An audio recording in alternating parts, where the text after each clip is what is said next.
All right. Hey.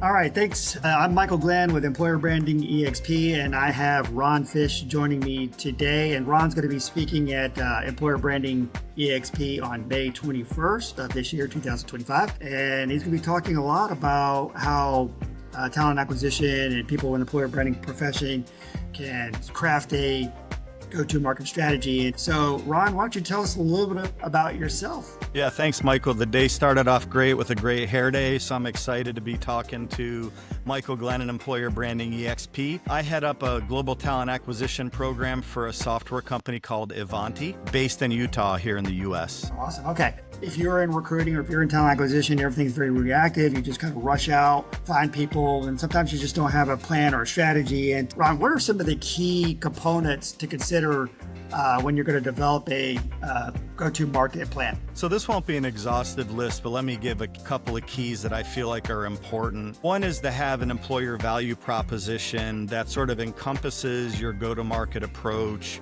your company's commitment, as well as aligns with your core values, because we want to start with consistency, right, across the messages that we're sharing with the market. I think it's also important to build authentic content and collateral. That way, recruiters during the recruiting cycles can share that during standard communications. That can be projected or amplified in the market on social media, your other platforms, your website, in addition. And then another important one I would say would be to know your company's strengths and weaknesses. Clearly, candidates are going to have concerns. They're going to have questions at times. You want to be able to answer those and have some standards on the way that you do that. So this is about taking a little bit more of a structured or even scientific approach to the way you go to market to attract and recruit candidates, and not just assume that every recruiter is going to do it the same way each time or in a way that's going to put the company's best foot forward. Yeah, that's so true. And one of the things I think that needs to be communicated as well is what are the steps that a company or their talent acquisition teams can address a negative reputation to help improve its employer brand? I think it's important to be self-aware as an organization and as a recruiter to understand that there are times where your Glassdoor reviews, might take a hit.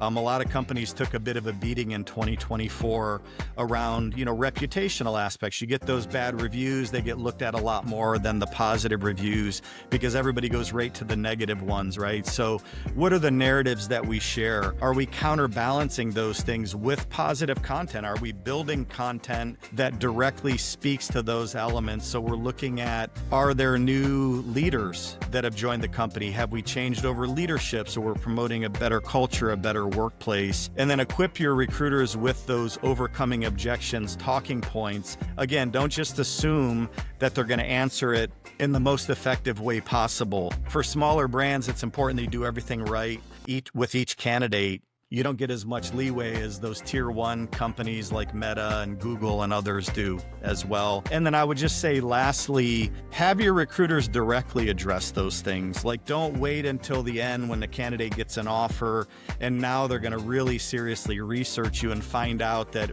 people are saying bad things on Glassdoor about the department that I've got an offer from. Have the recruiters address those things proactively. Talk about the impact of those things, the way that you've taken feedback, the way that HR's taken employee feedback and already implemented changes. And, new leaders is always helpful as well. Yeah, absolutely. And how do you align talent acquisition with a lot of the company's values or their mission, their vision? Like, how would you put that into the go-to market strategy, and how would you align all that together? Yeah, I think it's important to embed your company's core values within your recruitment or talent acquisition program to literally align elements of it with those core values so everybody, focuses on that. But overall, I think consistency is key. So if we have great messaging in our job descriptions, but our LinkedIn Life page is lacking and has old branding, or Indeed has old branding, we need to update that. So consistency is key. Make sure that you're easy to research as an organization. So if a candidate starts clicking from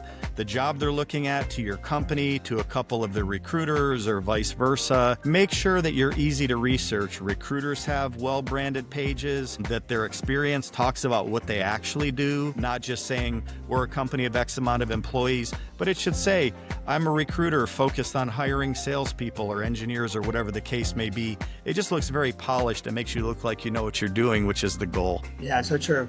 We touched on a lot of things about this go-to-market strategy, aligning the TA with the company values and the mission, the reputation, addressing some of those areas that impact getting candidates, through the rest of the process, right? But what we've seen with this year and last year, a lot of companies are starting to implement or starting to consider storytelling, and has had a very big impact on how they attract talent. So what do you see in how this authentic storytelling is playing a role in being effective in employer branding strategy today? So I'm a huge fan of authentic storytelling. One of my biggest pet peeves are companies that make these grandstand posts on LinkedIn that are hollow. There's nothing behind it. They have no real programs behind it. So make sure the things you're saying online are actually echoed by, real actions behind the scenes. I think that's really, really important. And equip your recruiters with good, compelling stories, but also to tell their own story, right? Like they're on a stage with a candidate. It's an opportunity to say, here's why I work at this company. I tell that story to executives that I talk to when I'm in executive recruiting. I say, here's why I work at Ivanti. Here's, when I joined, the experience that I've had, it's been great.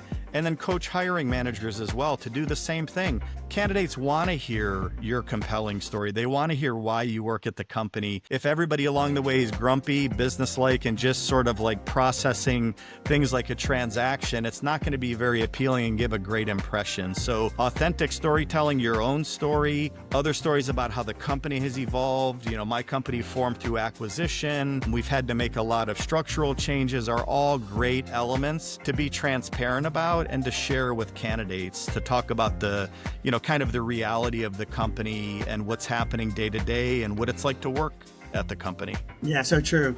And I know, kind of go back to what you were talking about a little bit earlier, just to kind of recap that authentic storytelling goes a long way.